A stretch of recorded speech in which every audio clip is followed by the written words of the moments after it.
Pero si padre pertenece al sindicato de tranviarios desde hace años 1000, si todos saben que es de izquierdas, que eran policía o de la CNT. No, si ya sé que este dice que yo estoy en la CNT solo por llevarla contra alguno, pues para que vean. A Teruel a pelear.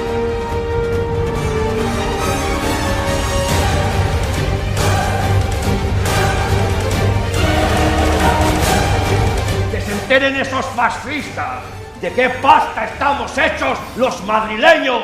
A la afán de la patria, de llum de gloria, a vivir.